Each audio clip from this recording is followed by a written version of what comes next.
Hello everyone, welcome back to this channel.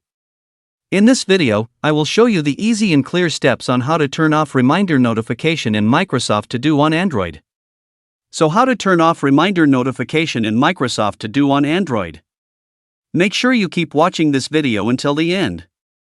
Let's get started right away. Firstly, open the Microsoft To Do app on your Android device. This is the initial screen of the Microsoft To Do app.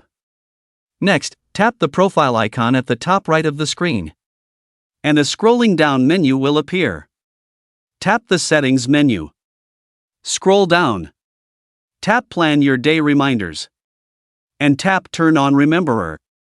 So that's it, tutorial how to turn off reminder notification in Microsoft To Do on Android. Thank you for watching. I hope this video was helpful. See you in the next video.